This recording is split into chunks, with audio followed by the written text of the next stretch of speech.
What can you tell us about Raúl's 2 years at Wolverhampton? You know, for a striker, he's so mobile, but also physically so good and talented technically on the ball. So I think he has everything that a world-class striker needs. He remembers me sometimes also a little bit of Lewandowski. I can imagine him playing with us. You also follow basketball. You were trying to get into American football a little bit more. Would that ever attract you to consider in the future playing in Major League Soccer? I definitely could imagine myself playing there one day. Do you ever hear about Liga MX over there? Liga, sorry?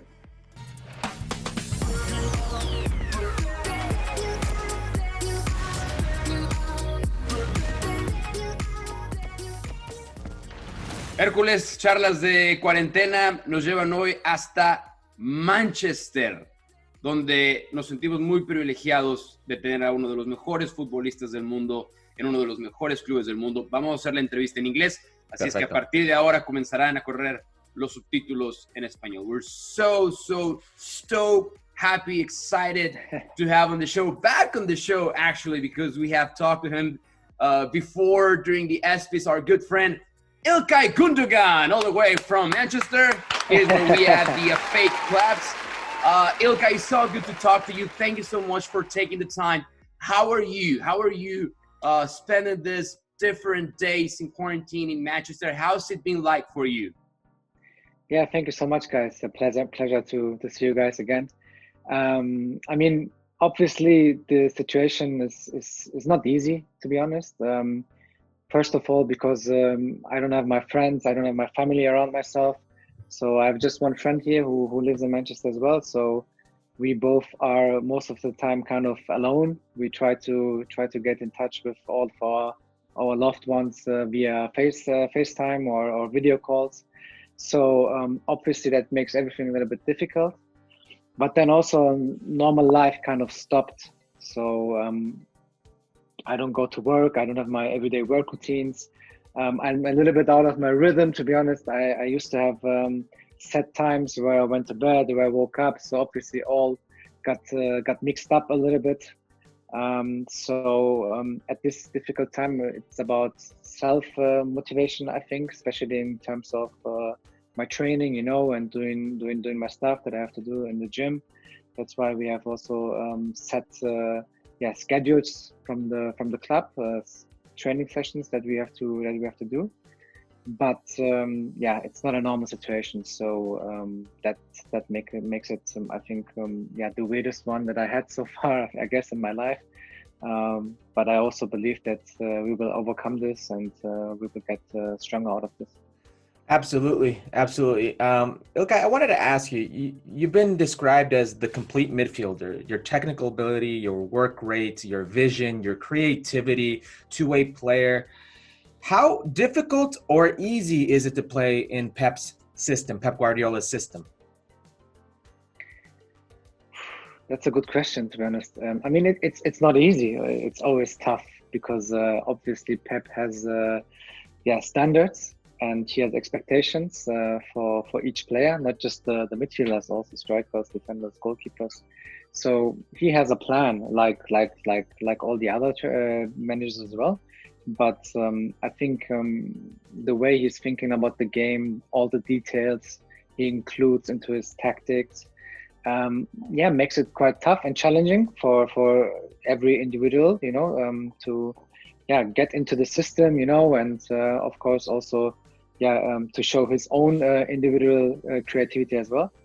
But I do see it as a challenge, and a challenge is for me always something positive. And I think I did quite well over the last years. And even though I still think I can personally also improve, and I can put even more into the team than I did. So I take every training session serious, and I want to perform in every training session. I think that's how you become one of the top players as well. And I have also standards for myself, so that's why I don't want to fail a pass in the training session, as I don't want it obviously in the game as well. I don't want to miss balls in trainings, and so I think if you focus on these kind of stuffs already in training sessions, it's just good for the games.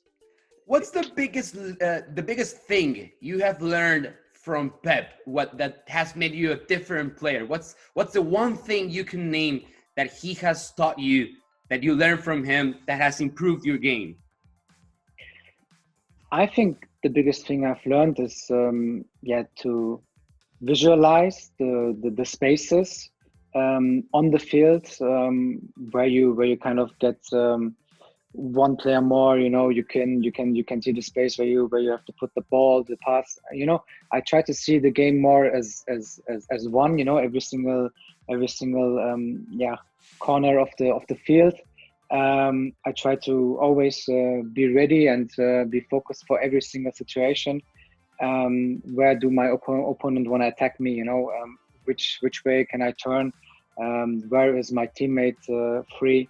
So I think, especially when I play as a holding midfielder, I get to touch the ball a lot, and obviously you have to create in that position.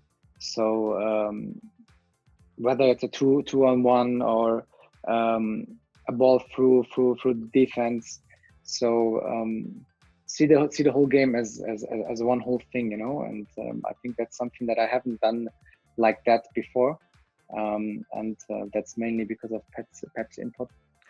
Okay, the other day we were interviewing Leganés coach Javier Aguirre, and he was talking about Pep's Barcelona, that infamous Barcelona team, that very good Barcelona team. And he said the thing about his system is the work rate you had to put in to win the ball. They were better defensively, which created these offensive opportunities. For you, being that two-way player, is it more difficult for you playing with Pep, the defensive work rate or offensive? For me personally, it's offensive. Offensive is more challenging, more difficult. I mean, maybe also because of, 90-95% of all the games, we have more possession, we have more passes, we control the game. So obviously our opponents, they wait for us, to do something, to create something. Of course, the defense plays also its part, and I don't want to deny it, and it's also important. But we also focus about the game with the ball, to be honest. And that's not always easy, because sometimes you have opponents who defend very well, to be honest. But I feel like for Pep, that's what he wants as well. He wants an opponent that defends well, because he doesn't want to do every single game the same system, the same formation, same players, because that's not really how you get successful, because sometimes you have to adapt. And that's the challenge, I think, that also Pep sees for his teams always, to do also sometimes stuff that surprises a little bit, also in the tactics, and of course also in selecting the players. But yeah, mainly it works out. I think his success speaks for itself, and that's why we are all happy to have him. It seems like world football for the past 10 years was split between Mourinho's football, Guardiola's football, but nowadays, I believe Jurgen Klopp has reached that level. He's part of that conversation, and you know his system very well, and you know him pretty well. What would you say is the biggest difference between the style of football that Pep likes and the one that Jurgen likes? I think Jurgen's football is more set than Pep's. Pep's has different variations, I think, where Jurgen has one set idea, and his aim that I remember from playing at Borussia Dortmund with him, his aim wasn't always to play the most beautiful football, to control possession, and to create incredible chances. That's why maybe also his German side here has a lot of influence, because he wants tactically, he wants discipline, obviously, but then also he's coming through a lot of emotions, a lot of running, tackling, and I think the mix of mentality, maybe you can call it, and to sum it up, the mix of the mentality and the individual quality of the players that are on the pitch, leads Jürgen to success. And he had a great team, I think, at Borussia Dortmund with amazing players, and with his philosophy, the mix was just perfect. And now he's just doing the same at Liverpool with even better players, I think, with a more modern style, maybe also of playing, and with a front three that is just amazing. I think that mix make his team great. Okay, you were a big player for Borussia Dortmund. You scored in a Champions League final versus Bayern Munich that you guys unfortunately lost while you were playing for Jurgen Klopp. This club is notorious for bringing up young players. The youth system is so good. You've been there. Erling Haaland is now there. Gio Reyna, young Americans coming up through the ranks. What makes this system so good for young players to develop? I think it's just the players who are the people, who are in charge there. Mainly, it's about the people. You can have talent, you can work very hard, but if you don't get the chance from whether it's the manager or the sporting director or a scout or I don't know, if you don't get the chance, then you can't really break through, can you? So I think Borussia Dortmund stands now or identifies itself also as a club, who's always able to bring out amazing talent, but then also to buy amazing talent from somewhere else, and then to get these players through the first team and develop them and make them stars. That's what they did over the last years, and in an incredible and successful way as well. I think it's just for someone young. If I would be now again 18, 19, I would be talented and would have the chance to join Borussia Dortmund. I wouldn't doubt it 1 second, and I would do it straight away, because they just produced so much quality over the years, and you can't deny that. Before we go to a little more lighter side and entertaining side, I do want to ask you this question, because you talk about the quality of players. We talk about managers, and yes, managers do have tactics and they are very important, but you still need the players to execute those tactics. And I wonder, you playing alongside someone like Kevin De Bruyne, who Pep uses in many different ways, how would you describe playing alongside a guy like him, who can do a lot of things, and the things that he does it to a high level? Just how good is Kevin De Bruyne? Yeah, he's amazing. I mean, especially his ability, to see the final pass, to assist. I think his crossing, his shooting is just amazing with both legs.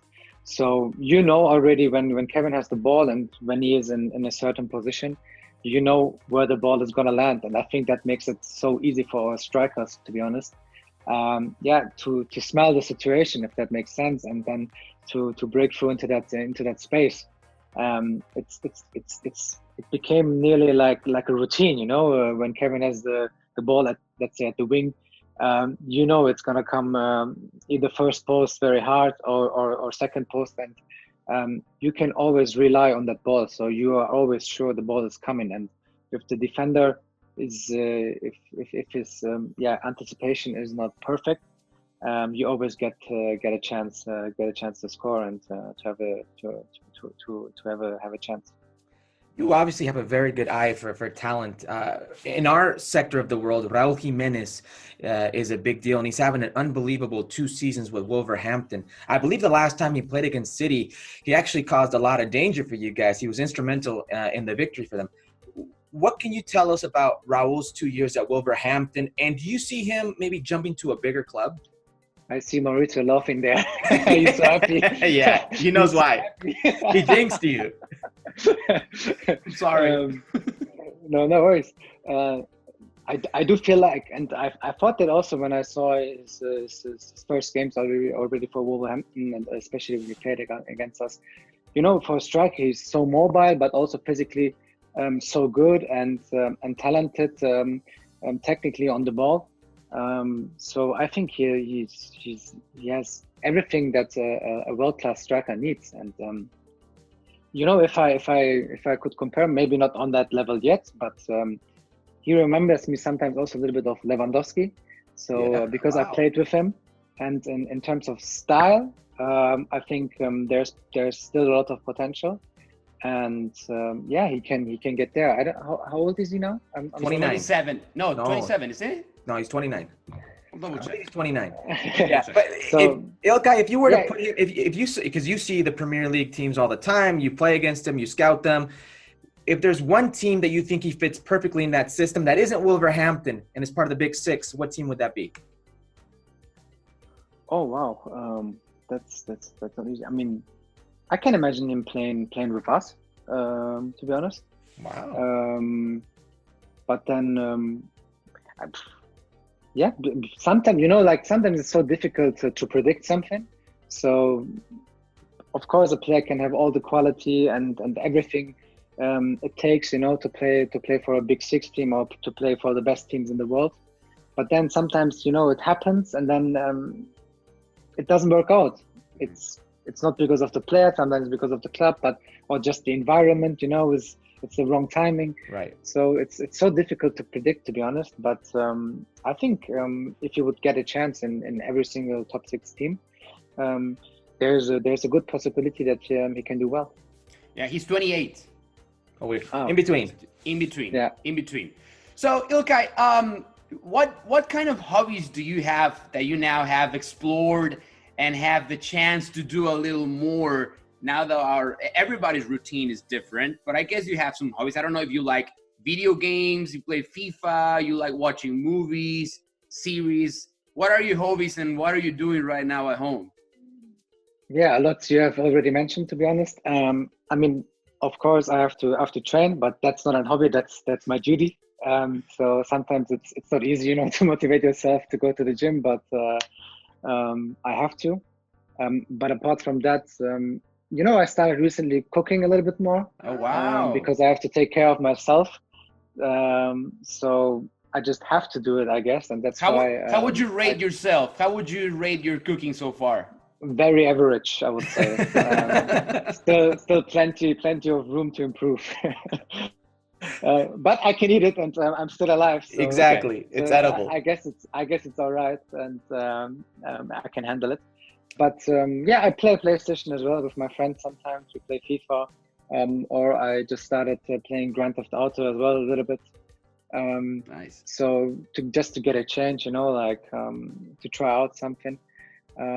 That's mainly it, and of course, keeping in touch with my loved ones, with family, with friends. My parents are in Turkey right now. My brother with his wife is in Germany, who is also pregnant. So she's gonna give birth soon as well. The rest of the family is also in Germany, uncles, cousins, So I think I can keep myself busy and do it quite well at the moment. Before I get to my question, you play with City on FIFA, correct?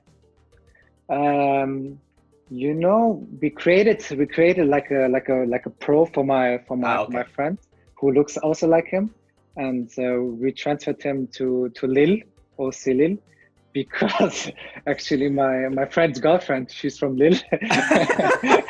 And we're always joking around when he scores, he's striker, when he scores in the game, that she was there in the stands waving to him. or I'm joking around. Yeah. So it's quite funny. At some point, we're going to get back to normal. At some point, the Champions League is going to come back. You warned a few weeks ago not to take Real Madrid lightly. You said we're up on aggregate. We did a very good, intelligent game at Le Bernabeu. But what makes this Real Madrid team so dangerous for you, especially since they won't have Sergio Ramos in the return leg? Mainly, the quality of the players, but then also that it's Real Madrid, so they have confidence, and they've won this competition so many times that they can have this confidence. And for them, I think it doesn't make a big difference if they play at home or away.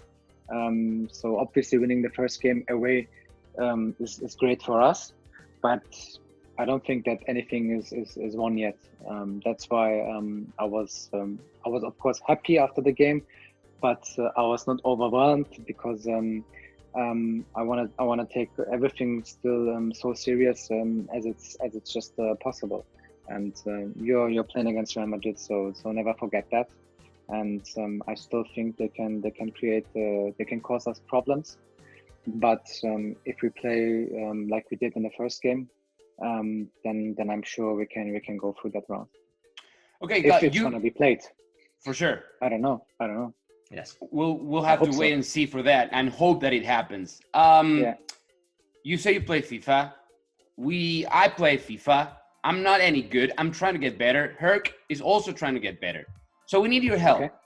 So if we were to create our starting 11 and you were the manager, first of all, what tactics would you use? 4-3-3, 4-2-1-3. I don't know. What tactics would you use?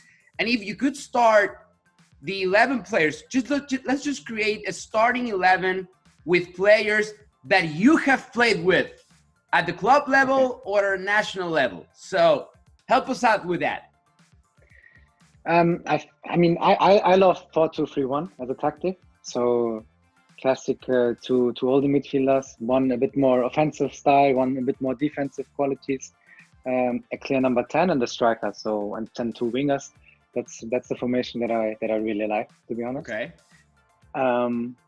You want me to go through the players now? Yeah, let's start from the back. Who will be our goalkeeper? So all players need to be players that I've played with as well? That you've played with in your career. Can we include? You can include yourself if you want. Yes, of course. Yeah, I should. I think. Huh? It's my team. Yes, exactly. Oh wow. Okay. So as a goalkeeper, I think I would go with Roman Weidenfeller from Dortmund. Yeah. I think because of the fact that he captained also the club for a while, and with his personality and also with his performances, he did also in that Champions League season. He kept us quite a lot of clean sheets and performed well. As centre backs, I would go Mats Hummels is one of them. And the second one, I would go for Aymeric Laporte, I would say, as a left foot, very good choice. Good in the build-up. Right back, Lucas Piszczek, also from Dortmund. Left back, I like to play recently a lot with Zinchenko, to be honest, on the left back. I think we have a quite good connection on the pitch. So I would choose Zinchenko, even though this is not his main position normally. He was a number 10 or a winger, and then he just got left back. That's another of the greatest things that Pep has done with the player. Just to make of Zinchenko also a great left back without that being his natural position. Yeah, exactly. All right, moving on to the midfield. Wait, I just clarifying. There's no Neuer and no Lamb. Yeah. Wow. They're to be honest, I didn't consider also the national team too much, but the connection with the other players are more so. For sure. Okay, for sure.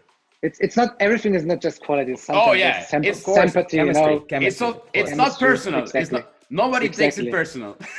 like Ultimate Team in FIFA, There you go. There you go. So number 8, of course, myself. Sure.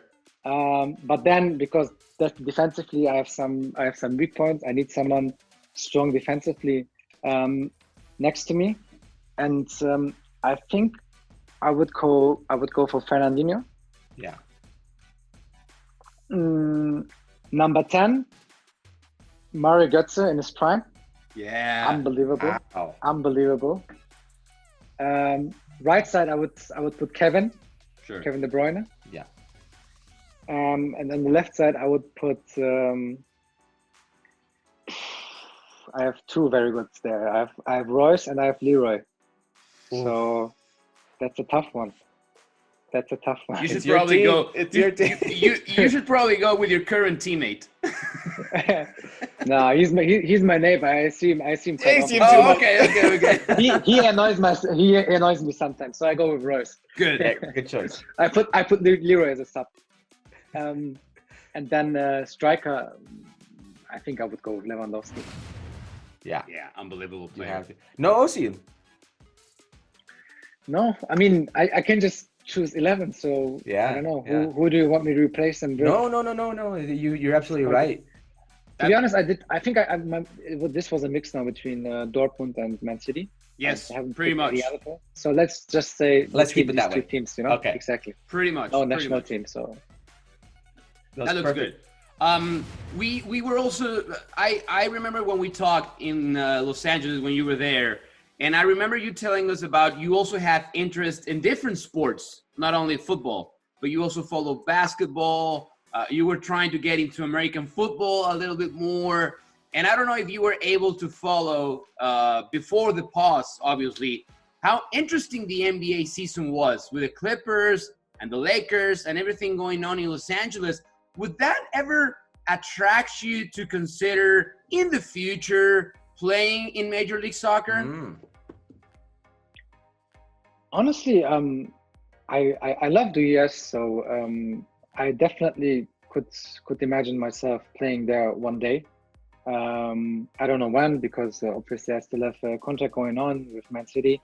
But I do think that the MLS is such an interesting league, and I also believe that in the next years, in the future, it's just gonna get even better and improve. So I can definitely see myself there, and I also, I want that soccer becomes also bigger in the US, and get. I don't know if it will get ever there, and compared to basketball and all the other sports, but at least try to increase and go there. So obviously, if I would have the possibility to play one day in MLS, I would definitely try doing that as well. And I appreciate that all the players, going there, being transferred there from abroad. I think every single one puts something different into that league and makes it so interesting. And also, with David Beckham and now having the football club there, soccer club, I think it's amazing for the league. And also we people in Europe, we recognize that, we notice that, Yeah. and it's kind of interesting. I was there when I was there last summer. I was watching a game of LAFC. I follow also via iPad and sometimes on the stream, the league. So I like to watch games. That's interesting. How much of Major League Soccer is shown, is talked about, is covered in the press in that side of the world? And also, do you ever hear about Liga MX over there? Liga, sorry? Liga MX, it's the Mexican Soccer League. Does that ever come up over there? No, the Mexican league, I wouldn't say too much, to be honest. Yeah. We have the Zone here, DAZN. Yeah. And they have streams in Italy, I think, but then also in Germany. And I use the German one because they cover also a lot of MLS games. And I just remember before everything was shut down, and they stopped all the leagues. That I've watched a few games there. I think I've watched also the first game of Miami that was against LAFC. Was it LAFC? Yes. Yeah, I've watched the first game as well. I think it was 1-0. Yeah. LAFC won 1-0. Carlos Vela, so great goal from Carlos Vela. Yeah, was it the chip? Yes, it was a chip. Yeah, it was a brilliant goal. Yeah. I've watched the second half of that game. Sorry, not the full game. The second half of that game. And I like to follow, to be honest. But then also they cover a lot of different sports. They cover also American football, boxing. They have, that makes it interesting for me. And I just like to zap sometimes in between. Yeah, well, you have still a great future in Manchester City. As a devoted Manchester City supporter, I want to see you there for many, many, many, many years to come. Is it true that there's a veto for me not to go to another Manchester City home game again. I after support what the happened veto. against You know- Wolverhampton. Discussions are going on still here in Manchester. So Yes. we still have to The negotiate. board needs to decide. next time you come and you let me know, and then I'm gonna check the situation. Thank you. It's not gonna be easy, but I will do my best for you. Here's an idea. What about if when things go back to normal, I bring Herc with me and we do our show from Manchester, and maybe if I'm not alone, Herc will bring back the good luck and Manchester City will win again with me in attendance. Counterbalance I mean- that bad luck. I mean, it depends also a little bit on which team Herc supports. Oh, I don't think he's a City supporter. No, so I can am- see it in I his know. face. The treble, my friend. I am United. oh my goodness. This is not gonna, this is not sorry. gonna end well. I'm sorry, We have a that lot brilliant we have a lot class. to talk about. Yes, Yeah. we do. To talk Yes, about we do. that. Well, But let's, I think that's a good offer. That's a deal. I like it. I like it. And we'll be very professional about it. How about that? Yeah. Well, definitely. we'll try. We'll try. I mean, that's the nice thing, isn't it? So he's a United supporter. We obviously are both City. So you can, you can have some talks and you can Absolutely. have Do you- discussions. Do you have any friends that play currently at Manchester United, or someone that you have a good relationship with outside of football? Not really. The last one that That's good. was playing for United was Ashley Young, but Yes. he went to Inter. A good friend of mine, Kagawa, he used to play for United as well, but not in the team right now. No. Did you and Jadon Sancho ever coincide? I think he joined one training session when I came back from my ACL injury, or from my knee injury. I think the first knee injury. I think he joined one training session with us that I remember, but I don't remember much more, to be honest. Maybe he trained more also when I still had my rehab going on. Mm-hmm. But I remember seeing him once in the training. It's a big decision that he has, whether he stays at Dortmund, whether he goes to Chelsea, maybe United. What happens if he goes to United? That adds a little bit of that flavor, no? Yeah, I mean, it's football, isn't it? So that's his choice, or United's choice, or whatever. To be honest, at the end, everyone, whether it's a club, whether it's a player, they all want their best as well. So that's why you can't say anything. If someone takes a decision, you have to accept and respect it. And as I said before, that's also the nice thing of football. So we have competition going on, we have rivals. That makes everything so interesting. And I wouldn't mind it. So everyone takes his own decision. And we have more of a conversation now with another good player to be at United. Now, all the good players go to Manchester City now. That's just the reality. The noisy neighbors are now the flavor of the day in Manchester. İlkay, we've taken so much of your time, but we really appreciate it. This was so much fun. Gracias. Thanks again. Gracias, mi amigo. We hope to visit you soon in Manchester. I hope to see that. And in the meantime, stay safe. Yes. All the best to your friends and your family, and continued success to you. Thank you so much for joining us. Next Thank you so interview in much as Spanish, my friend. I'm learning. I'm trying. It's not easy. It's not easy, but I will come there. There I'll you come go. there. Un poquito. Thank you so Gracias, much, İlkay. guys. It was a pleasure. Thank you. Thank Stay safe.